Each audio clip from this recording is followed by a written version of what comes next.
Hello, Alma. Oh wait, sorry, wrong episode.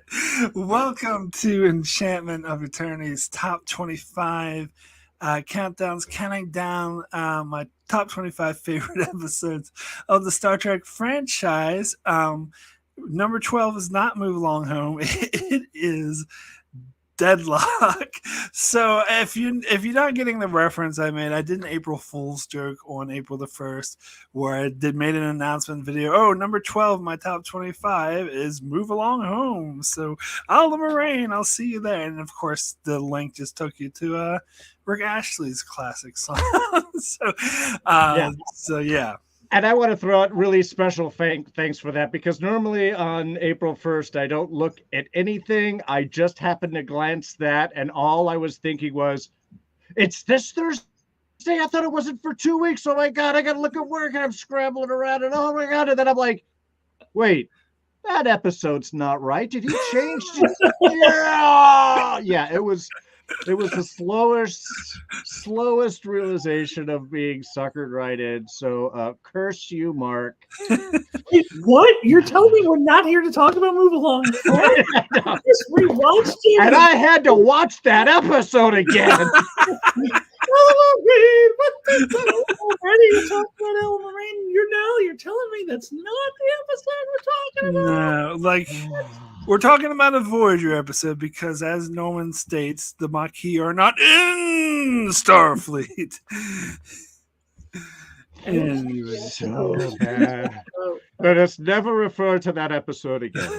Well, the thing is, I chose Move Along Home as opposed to something I'm infamous for hating, like Endgame or Turnabout Intruder, because I've been on the record saying Move Along Home isn't as bad as everyone says. So just people might have that momentary doubt. Like, what? Does he like it that much?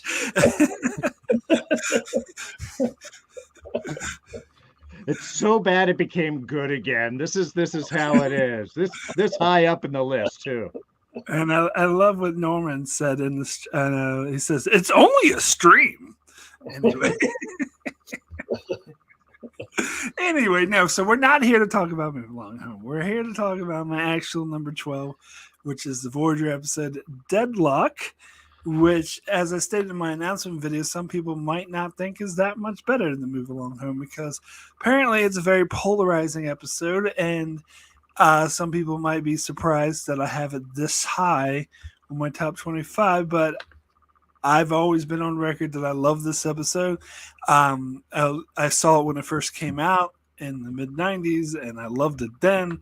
And it was something, it was past the time where I was recording episodes of Star Trek, so I didn't have it on VHS. So it'd been a year since I saw it the second time, and I was like, oh, I really want to see this episode again. It was so good. And I remember when I did, I was like, yes, it is just as good as I remember. And yeah, because to me, this was, it's the weird science-y thing that Star Trek likes to do. And I've heard that some people don't like this episode because of the junk science. And I'm like, it's fucking Star Trek. Like, who cares? Who cares about that? I mean, as long as it tells an awesome story, which it does, I think it's a great character story. It does, like, really... I think it's really risky, and it does. Like, Harry Kim dies within the first 5 minutes of the episode, and I remember seeing that and being like, "What the fuck?" Like, I knew he wasn't going to stay dead, but I didn't know how. And I was like, "But how are they going to bring Kim back?" And I was just like so blown away by it, and the baby being born and dying as well, and then once we get to the end with the Vidines invading, like that was just seeing the Vidines just go around killing people willy-nilly is like those apocalyptic scenarios, like Year of Hell sort of thing that I just love. So always loved this episode. Alyssa, we'll go to you next about this episode. Overall thoughts. Yeah, I am tickled to death that you have it this high, because I know we're supposed to talk about this at the end, but this was number 25 on mine, and when I put it in my number 25, I was like, nobody's gonna have it this high, not even Mark. Like, I didn't even think you had it this you actually have it a lot higher, and I was like, no one will have Deadlock this high because people don't like it. And I knew you loved it too, but I didn't even think necessarily you would put it in your top 25. So to see it here at your number 12, I love that. I'm so happy to see it here. One of the most underrated episodes. I think I put it on my underrated episode top 10 that I did a couple of years ago. And yeah, I don't understand the junk science complaint. Why would you nitpick this one particular episode for the junk science? The entire Star Trek is junk science. Didn't you say there was like some scientists who were consulting with Star Trek and they were like throwing their hands in the air? Like they don't actually care about the science. They just want to keep it consistent with junk science. So the whole thing is junk science. So why people would nitpick this episode as being the particular junk science that they don't like makes no sense to me, but each their own.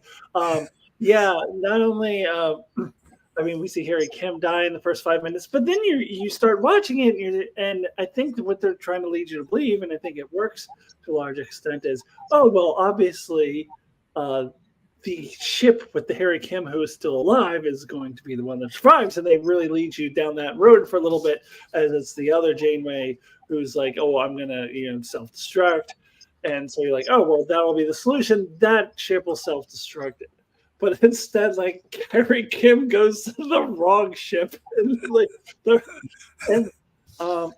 yeah, it reminds me of another episode that I love that a lot of people don't like as much as the Deep Space Nine episode, where the wrong O'Brien, goes back into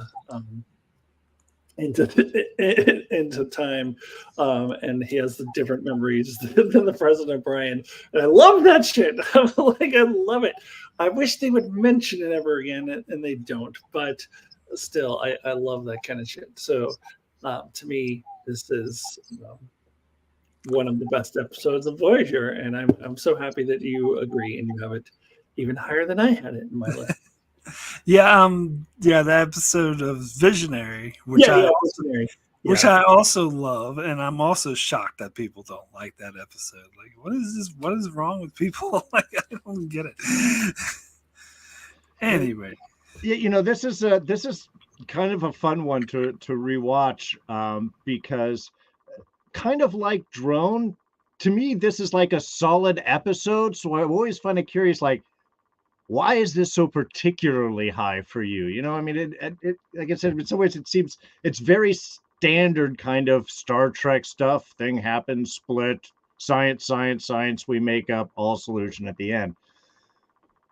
But I've got to say, there's one thing that I had forgotten is kind of how quick this was, how tight it was. In a way, again, I'm not necessarily comparing this to yesterday's Enterprise, but I guess I am because I'm bringing it up.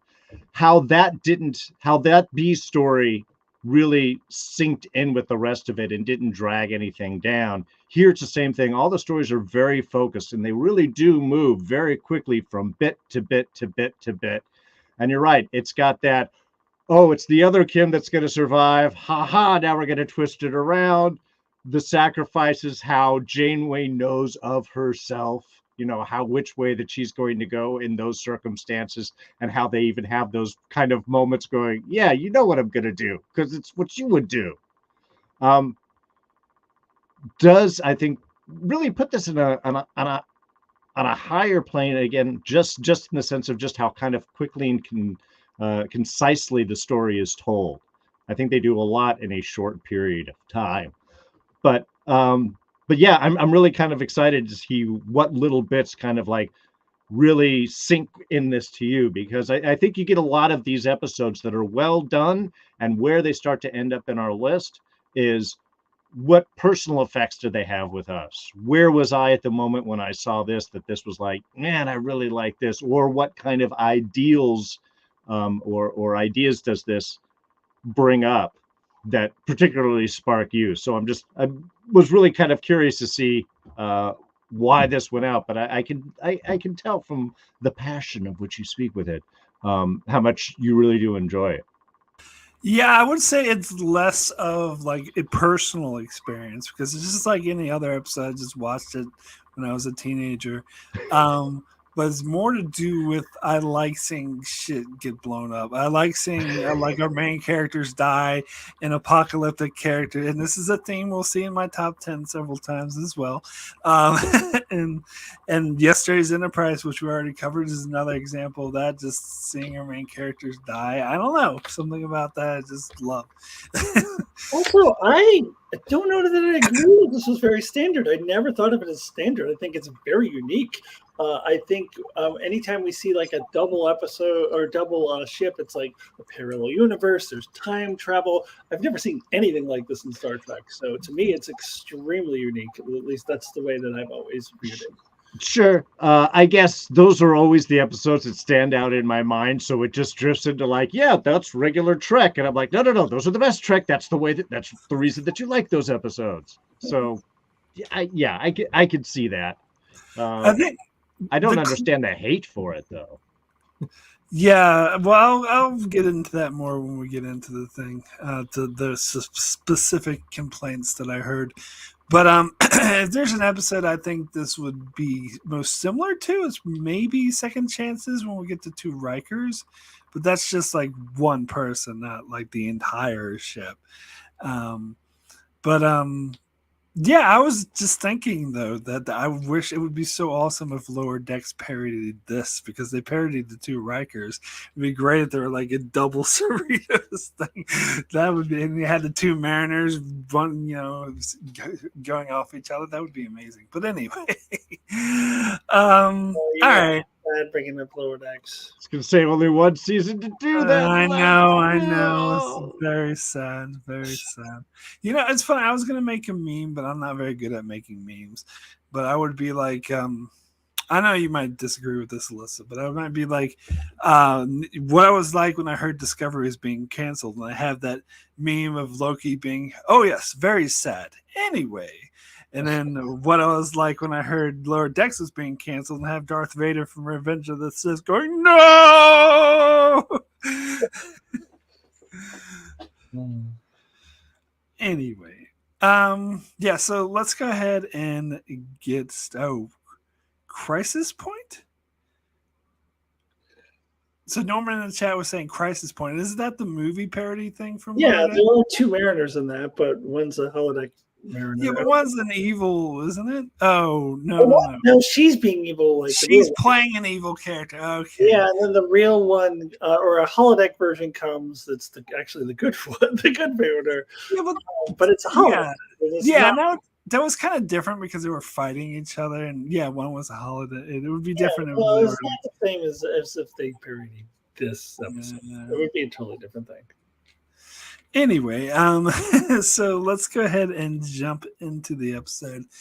Let's start with let's just start with the death of Harry Kim. It's the opening scenes where Voyager, and the death of the baby too, when we get this apocalyptic thing. Now, there was, before I actually get into the details, there's one thing I wanted to mention, is that as I mentioned, I was watching this episode as it first came out, and I don't know if anyone remembers this, but when Voyager was first being released, it would have a preview for next week's episode, and they were like the cheesiest kind of trailers that you've ever seen. They're like really sensationalizing it. If you go online and you search Voyager episode trailers, it will have like these standard normal trailers that they made afterwards when Voyager was in syndication, so it's different. When it first came out though, it had like the cheesiest shit. Like I remember, for example, there was the season 3 episode that was like Remember. It was called Remember, and it was about like this Holocaust analogy where people were being wiped out, but B'Elanna Torres was having a dream that she was having an affair with this guy, and the preview for that very serious episode about the Holocaust is, next week on Voyager, B'Elanna Torres gets sexy and has sex, and they have all this thing with her. And my personal favorite is, I don't know if you remember, there was this mini series that came out on NBC called Asteroid that was like super popular, and everyone was watching it.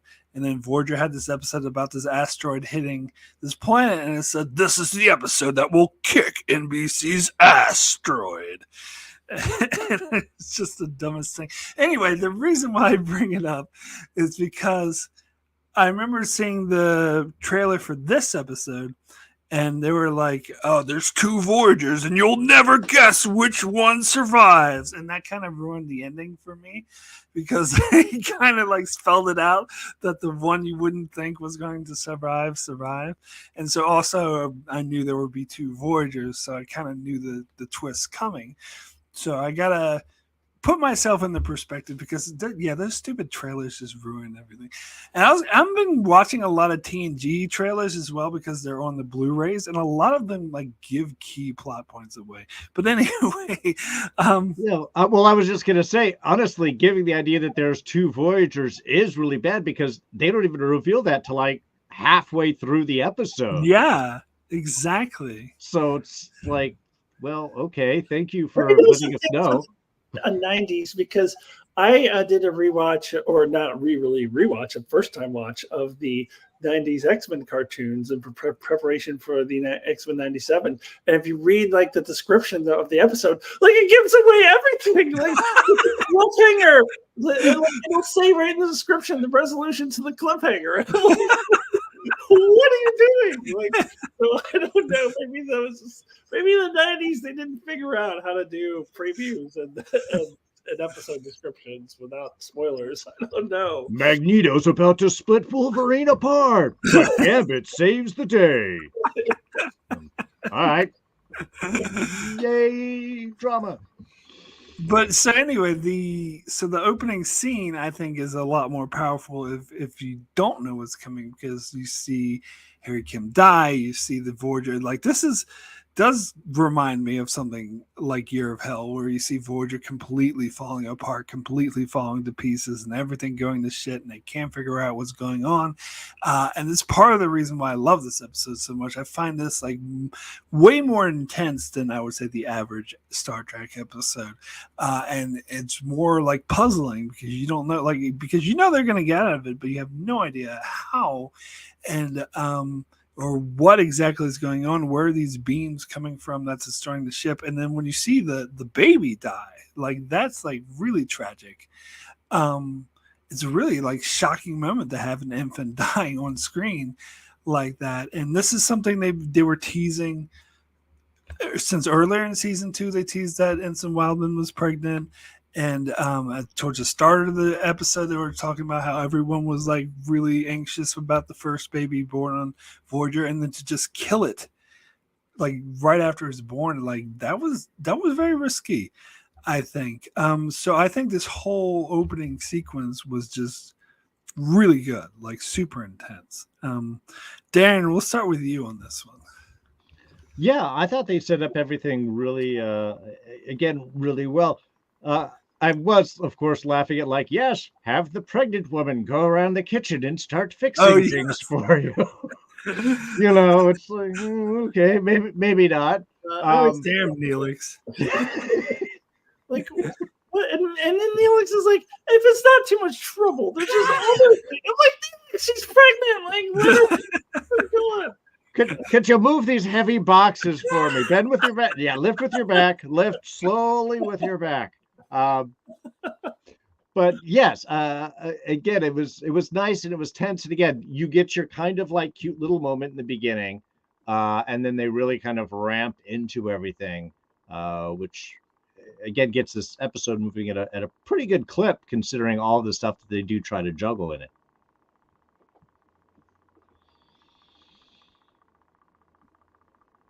Cool. And Alyssa, your thoughts on this opening sequence? Yeah. Well, when I did my first Voyager rewatch in several years, which was, I don't know, 3 years ago or whatever, whenever I went through all the episodes of Voyager, it was the first time that I had seen this episode in many, many years. And I like remember the basic beats of it, but I had forgotten that they killed Harry Kim and the baby at the beginning. And so when they killed the baby, I was like, but wait, she doesn't die as Naomi. Like, I've seen Naomi many times. So wait, what? She doesn't die. And then they killed Harry Kim, and I'm like, what is going on here? And then, no, I agree with you. And it's very reminiscent of Year of Hell, which I also love. I love I love the apocalyptic shit too. And I still have a problem with Voyager. I mean, I will always have this problem that they have nowhere to go. There's no starbase thing going and get shit fixed. There's no, I mean, they don't have any like allies that will make those repairs for them. So next episode, everything is pristine again, and like they're just, and they did say at the end, oh, it'll be 3 days. But 3 days, like, how are they fixing that in 3 days within the ship without going to a starbase? And then the next episode, everything is pristine again, and it's a complete reset. And I always wanted Voyager to have continuity, where like they did in Enterprise, when the ship is damaged and the ship stays damaged until they get back to Earth and fix it. So I wish that they had done that, but that is just a complete side topic that has nothing to do with this. That's just my overall criticism of Voyager, that they always do that. But other than that, I love the Year of Hell type stuff, the apocalyptic stuff. And yeah, it does have me wondering how they're going to resolve this somehow. But even in my rewatch, I know I know Naomi's still alive, I know Harry Kim's still alive, but how are they going to do this? And yeah, so it really draws you in immediately. Like, what are they going to do here? It just intrigues me right away. I'm hooked right from the beginning of the episode. Oh, and I think one thing that they did really well is kind of, again, there's a few pluses and minuses that I found in the episode that I'll throw out when I get there. One is, I do love how much drama they do associate with the loss of the baby, as they should. Harry Kim, however, seemed to be like, oh my God, Harry's gone. And then they don't really talk about it or think about it, or nobody reflects onto anything until we get the reveal and there's the whole other Harry Kim. And it's just, it was one of those that like make me think, of course, they're not going to kill Harry Kim, so something has to be done. And that always kind of sucks out a certain little drama. But the fact they did it so early and there was no obvious, like, anything. Plus, man, they did a great job of the pulling down and trying to grab, and then he kind of goes off, and it's almost like he's trying to grab the ladder as he slips away. And if you're going to have a good death, if you're going to have a death like that, you do a good death. I think they did a nice job with it. Yeah, so the one thing I was going to point out that I noticed this time that I thought was kind of funny is that after that happens, like, Blonde Taurus calls the bridge and tells Janeway, it's like, Harry Kim is dead and Kes disappeared. And Janeway's response was, so tell me more about Kes disappearing. Like, how did that happen? Yeah, exactly. Well, he was never going to make lieutenant. Gonna have to get ourselves another ensign, I guess. Someone has to be the ensign. Oh, Jesus Christ. But what you were saying, Alyssa, before about the ship being perfectly normal, I think Norman mentioned that in the chat earlier, and that, yes, that is the biggest drawback of Voyager overall, is that they didn't embrace serialization. In fact, they were actively fighting against it. The only reason why they let Deep Space Nine do it in its later seasons, because apparently, I was just watching something about this. Ira Stephen Bear wanted to do serialization like from the beginning, but the studio kept saying, no, it's a death sentence. You can't do serialization in Star Trek. But eventually they stopped giving a shit about Deep Space Nine and just let them do whatever they wanted. But they were always on Voyager's ass because that was their flagship show. There was a show launching the network, so they never let them do serialization. Even in cases like this, like, all they need to do is have, like, the next episode, they find some alien space station, whatever, to do the repairs. Like, they even fucking did that in Enterprise. Remember, with, like, the evil space repair station? I was about to say, didn't they do that? Oh, that was Enterprise. You're right. Yeah, the evil repair station.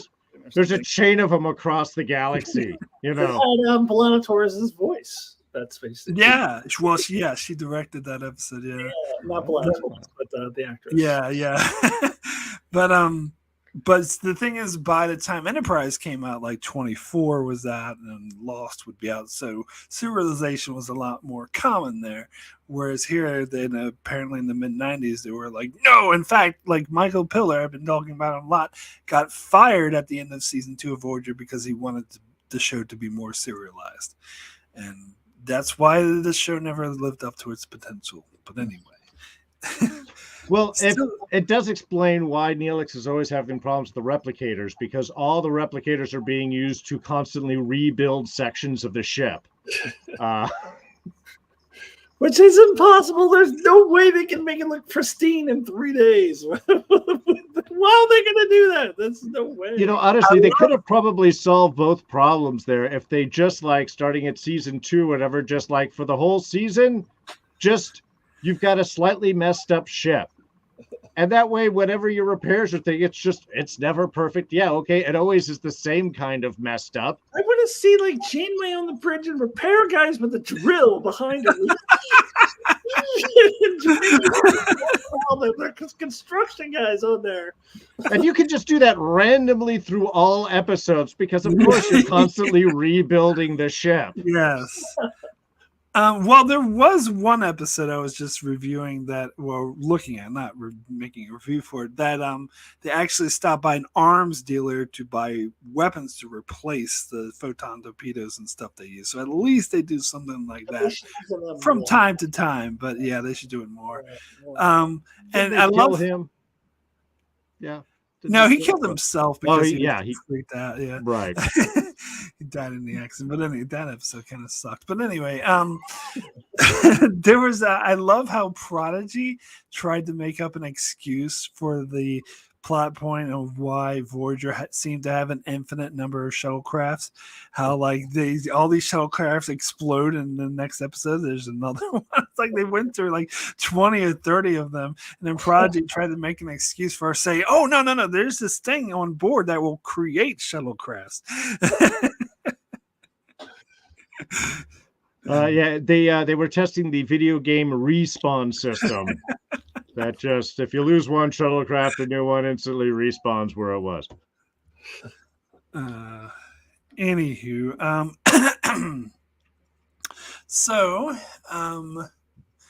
let's see. So let's talk about the reveal of. Well, it starts with Kes, like walking through the rift, and you're just like, what the hell happened?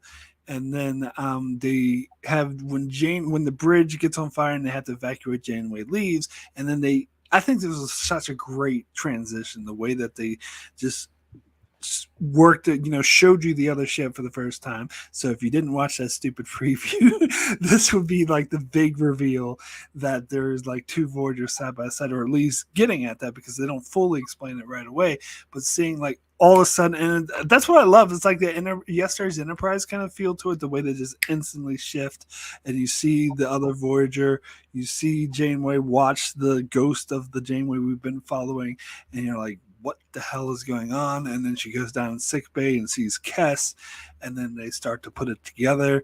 And then I love how they stay with the new Voyager for a while. I love how they didn't show it at all before. You just see the proton burst destroying the ship, but then you see the nice pristine Voyager doing the proton burst. And I love the contrast between the two different Voyagers, and how they're dealing with the situation. The baby's perfectly healthy. I think it's kind of a choppy dialogue for the doctor to go up and to her say, "Oh, your baby's perfectly healthy." Like that's just telling the audience that the baby's healthy. But no, I overall though I really like that transition, staying with this different Voyager crew as they start to put the pieces together of what exactly is going on. Alyssa, we'll start with you on this one.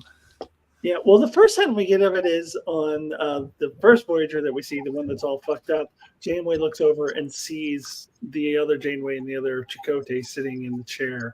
Yeah. And then we see her leave the bridge, and then we see the other Janeway and other Chakotay, and they see or at least Janeway sees the ghost of herself leaving the bridge. And I thought that was a great way to to introduce the mystery, to be like, what the fuck is going on here? As long as you didn't see that stupid preview that you're talking about, which thankfully I don't remember that at all. So thankfully that didn't affect me. But yeah, that I love how they just really draw you in that way. And yeah, it is a little clunky when the doctor is like says, "Well, your baby's perfectly healthy." Like it just seemed like a very unnatural way to say that. Um, but all of that though really like draws you in, really builds up the mystery. And at first they're like, "What about our other patient?" Well, and they're talking about Kess, the other Kess, but it takes them a little bit to like be specific, and then they pan over to the other Kess, and then you can start maybe putting some things together, like what something is going on here. I think it's brilliant writing. I think that the way that they kind of slowly introduce this mystery, I say slowly, but it's actually a really good pace. The way that they gradually introduce this mystery, I think it works really well for me, and it just hooks you even more. Just hooks you in. You're like, what is going on? And just makes me really invested in this episode. Yeah, I think that transition was perfect because again, we lose Harry Kim. What? This can't, a baby dies. Oh, this can't be right. Come on, this is Star Trek. We can't be losing people. And we stay with the ship just a little bit long, just long enough for us to kind of like be invested. And then yes, they do that quick jump, and it's beautiful because you do have the extreme difference between the broken down ship, the damaged ship, and the pristine, undamaged, where everything is going just fine. And then we stay with it. So as an audience, it's great because I'm sort of like, oh, this is how we fix it because Harry Kim isn't really dead. This is some alternate Enterprise Enterprise Voyager that we're watching. And now we're going to go back and see how our actual crew settles it, which is why when they do that kind of like switch again, because they spend so much time with it, I think that lets us sit with it as opposed to jumping back and forth. And then we're like, oh, which is which? It intentionally suckers us into loving the one that's going to be lost, which I think was a great job. I also think they did some really nice camera work in jumping from like the double Kesses, like how she's talking there, and then the camera slowly moves and pans over, and then we have the other Kess, so they don't have to do like the extreme blue screen. We could just imagine she, out of camera frame, ran around the camera, jump in the bed, lay down. It looks like it's the same continual shot. And whenever, especially back in the 90s here, you have a lot of that blue screen when they're doing doubles, there's always that kind of obvious separation. So I always love it when they can make the camera work so we can still have two people in the same scene, but it's not quite as obvious which one is blue screened or that there's, some artifice to it. So I think they did a really good job in with that. So yeah, I just loved how they really spent time establishing each of those worlds. So we as the audience are going to connect more with one or the other. And then it kind of, again, plays with that back and forth for us towards the end of the episode, which works really well. Yeah, it's funny. I was just thinking about the original series episode, The Enemy Within, when they had the two Kirks next to each other, and one of the Kirks had different color hair, different hairstyle, was a bit bigger. Yeah, his body double was not a perfect double there. But anyway, the original series of low-hanging fruit. Anyway, so... yeah, I love how they had like Caspi like suffering through trauma after her experience and contrasting that on this like pristine, fine Voyager. Like I think they play with the contrast a lot. Like when Janeway goes to the other Voyager, they go from a really pristine, beautiful looking ship to like a ship that's falling apart, steam going everywhere. Like I think that whole contrast is really cool. So Yeah, so we have Janeway and B'Elanna on the Pristine Voyager. They figure it out, and they contact the other Voyager, and they come up with some weird science plan to try to merge the ships back together. I'm like, how would that even work though? Would the people merge back together even though they're like on different parts of the ship? So I don't know. I think it was pretty obvious that was going to fail, and so that fails, and then so Janeway goes over to the other Voyager, and you get the scene with the two Janeways. And I love the way Kate McGrew plays this. I think it's always awesome when you have the two doubles like bouncing off each other, and just their interactions where they're like I know what you're gonna say because I'm you like they keep like finishing each other's sentences or know exactly we're gonna take this, and like Janeway from the broken ship tries to be like, oh yeah, just try to fix your thing and go back to your ship and I'll let you know. But the other Janeway is like, I know what you're gonna do. You're gonna try to destroy your ship. Like, though you can't fool me. And I think that was brilliant. I just love the scene with the two Janeways trying to figure it out and basically coming to the conclusion that there's no way out of this other than one of the ships sacrificing themselves. But that stupid preview is like, you'll never guess which one survived. But anyway, Darren, we'll start with you this time for this one. Yeah. Kate Mulgrew did a great job in that scene. And I do love how she played against herself. So my real criticism about it has nothing to do with any of her performance. It's really how it was put together. And that is the framing of the two of them next to each other. I kept waiting for their and then they make out music to start going in. They were just leaning a little too close, and it was just like, they don't need to be like right on top of each other. I know you're making an intimate moment, but you're doing a kind of wrong intimate moment. And that's all. No, let's not do that.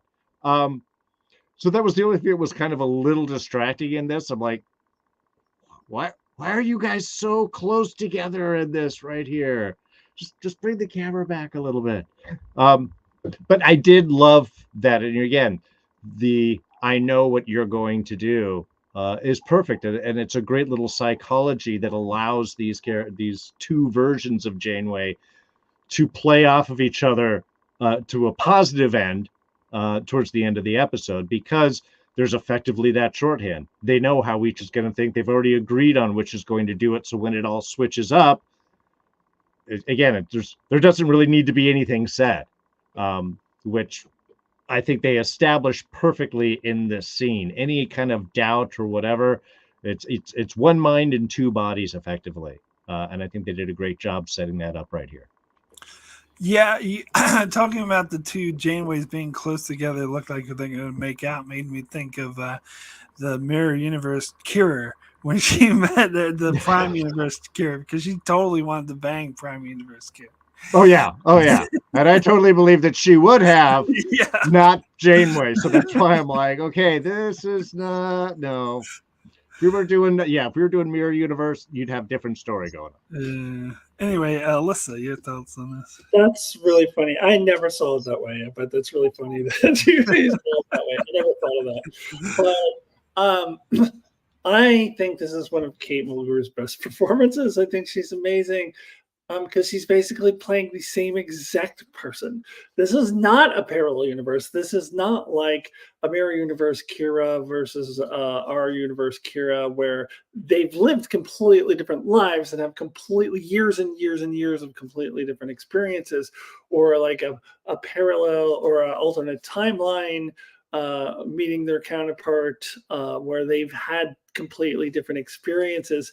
They were the same person like 20 minutes ago. So they're essentially the same person who has just been duplicated. Or you mentioned second chances. That's another one where there was years and years of different experiences. So they have become different people, whereas they were literally like the same person like a few minutes ago. So I think that's, you get into tricky waters there to kind of try to pull that off. And I thought Kate Mulgrew was brilliant. I think it's one of my favorite scenes in the series, if I'm being honest, but definitely my favorite scene in the episode. The two Janeways, or there's a couple scenes where they kind of go head to head, but particularly that one, because that's the one where they're in person. So Yeah, freaking love it. And I love how like Janeway threatened to have the other Janeway like dragged off her ship by security. He's like, "Don't make me do that because you know I would." Yeah, again, it just gives that perfect shorthand, like Alyssa was saying. They were the same person until 20 minutes ago, so they know what each one's going to think. All right, so then we get them talking and debating about it more. Broken ship Janeway really wants to destroy her ship, but the other Janeway is trying to convince her. But it's a good thing she delayed because then the Vidians show up, and the Vidians attack Voyager, and apparently they can only attack the pristine Voyager, and so they go on board and invading. And this, I love this scene so much. Like, it gives me goosebumps seeing, and I think the music is really good. I did a top 10 music episodes of Voyager, and this was in my top 10 because I think the music they play here as the Vidians are invading is so intense. And just to go around, and again, this is like the apocalyptic stuff I was talking about, to go around and see them like kill Tuvok and like rip out his organs, and you see Tom Paris running for his life, and I don't know, something about that I think is absolutely amazing. So, preview or no, at this stage, you're kind of like, okay, so the other Voyager is going to survive. But it was still really great, like, seeing that. And then you had the two Janeways talk again, and this time it's kind of reversed, where the other Janeway is like, oh, I'll send some security men to help you out. And she's like, you know what's going to happen. I got to destroy my Voyager. But as a prize, I'll send you Harry Kim and the baby because it only seems right. And then Harry Kim becomes a freaking action star. He does like this flip and sick bay while he's the Deans are shooting at him. And I thought that was great. I thought it was a good use of Harry Kim. That alone should get him promoted to lieutenant. Yeah! Because nobody saw it because they all died immediately afterwards. Spoiled again. But anyway, so Alyssa, we'll start with you for the Vidine invasion. Yeah, no, I love this so much because this is when you're like, oh, it's this Voyager that's going to be the one that gets destroyed. And I like the interactions between the Janeways because the broken ship Janeway doesn't even try to argue really because she would be a hypocrite. She just tried to destroy her ship a few minutes ago. So she's like, okay, I know I'm not going to stop you. So go ahead because, I was about to do this. So now you're going to do it. Go for it. And I thought that was brilliant of that Janeway to think of, well, send you Harry Kim and the baby. Never mind any of the other crew members who may have died. I don't know if any like red shirts, I guess they're yellow shirts now, but whatever, died. I don't know if they've mentioned that anyone else died, but if they did, they don't get to go to the other ship. Only Harry Kim and the baby. But yeah, no, I love all of this with the Vidians. I had something to say about the self-destruct. Was that going to be a separate conversation? Should I wait for that? No, you can say that now. Yeah, well, first of all, I love the scene when the Vidians come on. She just calmly stands up and she's like, hi, I'm Captain Janeway, and this is Chakotay. And then I over to the screen and see like the countdown. It reminded me of Star Trek 3. Although one thing I was going to say, there's a little bit of a nitpick, and it's not a problem at all. I just noticed it when I just did my rewatch. I just found it a little funny. And I understand why they did it this way. But in Star Trek 3, and there's a couple scenes, I think, in the early seasons of TNG where they do a self-destruct, and it's a big process. You need at least these two people, and I can't remember what episode it was in the early seasons of TNG where Riker was reluctantly going 11001001. Yeah. Oh, and then also Silence Has Lease. Yes, that one too. Yes, they were doing the self-destruct, and and Riker's really reluctant about it, and like it takes two people. But here Janeway's like, "Hey, ship, self-destruct, turn off the warnings." So there will be no warnings, and like, okay, let's self-destruct. And, like, it definitely seems like it shouldn't be that way, but I also understand for story and pacing issues. Like, you're not going to take the time to have Chakotay do the double thing, blah blah blah. Like, you need to move through the story. So I understand why they did it that way, but I also find it a little humorous that Janeway can just say, "Hey, ship, self-destruct." Sure, why not? Let's self-destruct. But it's made for a great scene. The whole Vidian sequence, and I agree with you about the apocalyptic stuff. I just love it. I love it.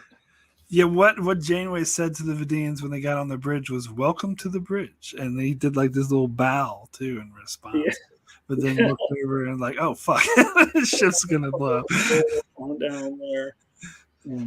Yeah, Alyssa, I was actually waiting for the same thing because she actually gives a pause for a moment where she just gets the whole self-destruct moment. And she pauses, almost looks over at Chakotay, and then is like, "Mark."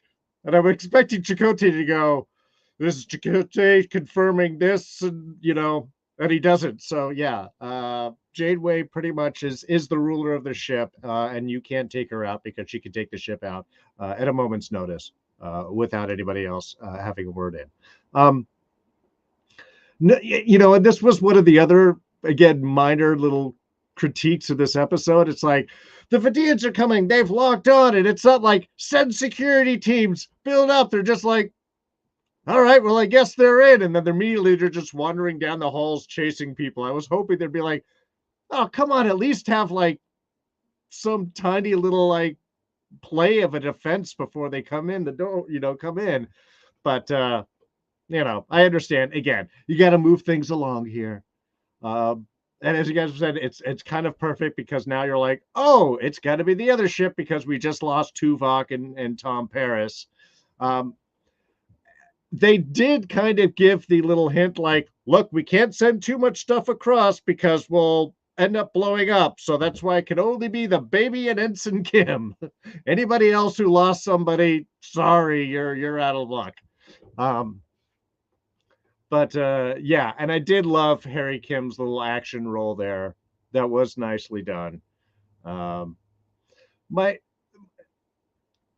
gotta say, I think this does actually confirm that Harry Kim is the actual true Harry Kim, and the whole rest of the crew in the Voyager are the duplicates, because that's why their ship wasn't working as well as the pristine ship. That's why the Vidians were able to invade that Voyager and not the other Voyager, because they were the one that were actually there. So I think, really, Harry Kim should be in charge of Voyager now. He's the one real. Everyone else is a guest in his universe.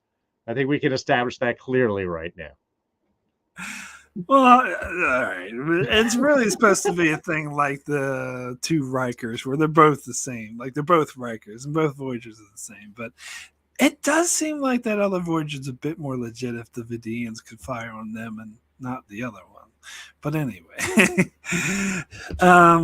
So the main complaint people had about this episode, overall, it's just the whole thing about the duplicative and two ships occupying the same space. They're like, oh, this is impossible.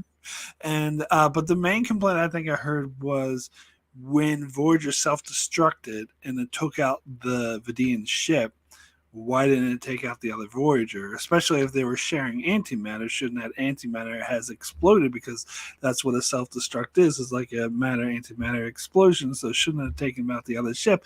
And my response is that is, who gives a fuck? I don't care. It's what they needed for the episode to happen. I'm fine with it. Look, there was a small phase variance of 0.0001 between the two Voyagers, and the antimatter explosion reoriented the secondary Voyager's phase variance, very much like they did with the time traveling aliens with the data back in the Old West. Remember, they were like phase shifted. So that's what it is. So, hold on. There you go. Yeah. There you go. Very good at technobabble, Darrin. I'm impressed. Thank you. I've been a long time fan of the show. So. Pick up something. Yeah. It's all a bunch of gobbledygook anyway. It's like what Alyssa was referencing. There was a science consultant on TNG who was like, "Yeah, they don't care about science." But And I have to say, I mean, again, we've already talked about the big problem with Voyager is it's could not be serialized, and this would definitely have been one of those things that would have to be serialized. But man, this gives such fertile ground for Harry Kim to have like an identity breakdown at some point in the future. Am I the real Kim? Do I really belong? Am I crazy? I mean, there really was fertile ground to have like some trace back onto here that isn't just in, as I mentioned before to Mark, the Star Trek Online game. They actually do have a storyline where they say that the other Harry Kim that dies in the beginning of this episode, I think, was captured by the Vidians and used and held, and then comes back, but ends up being a clone and actually not the actual Harry Kim. Oh, it's not even the actual Harry Kim. It's not, but it does give at least a reference back to this episode. Which I guess is the only serialized storytelling you get in old Star Trek. Well, yeah, you get plenty of serialized storytelling in like books and stuff that aren't actually canon. Sure. In video games, but yeah. But I was thinking more of Ensign Wildman and how that's going to affect raising a daughter who she saw die. She saw her baby die. And then, here's a new baby. And that she might feel like it's imposter syndrome. That's not really her daughter. But she gets a horrible case of Munchausen by proxy in a couple of years. And they never mention it again. I could also see it going the other way where she just kind of conditions herself to just sort of forget about that baby who died and just like doesn't want, because it was traumatic. So she just pushes that aside and like, oh, that never happened. No, this is yeah, then she's talking to a counselor. It's like, no, my baby died. No, your baby's right here. Your baby's fine. No, it died. But to be fair, like all the stuff that they ignored, the consequences that happened in one episode go to the next. Not mentioning Harry Kim being like from a different Voyager. To me, that ranks low on priority. Sure. Yeah, I'm just saying it would have been fertile ground to potentially build off of that. But I think that should have affected him in some way. But I also felt it's not just Voyager because I again felt the same way about O'Brien and Visionary, where that's never mentioned again. Like I felt like it should be brought up from time to time. It doesn't have to be a major plot point, but just like mentioned that that's a thing that happened. But it's not. It's not that big of a deal. You're right. As far as in the grand scheme of things, it's low on the list. I'm more bothered by the pristine Voyager 3. Like, oh yeah, that is a bigger deal. Perfectly pristine 3 days from now, and the next, which is the next episode, is perfectly pristine. It's like there's no fucking way they'd be able to do that.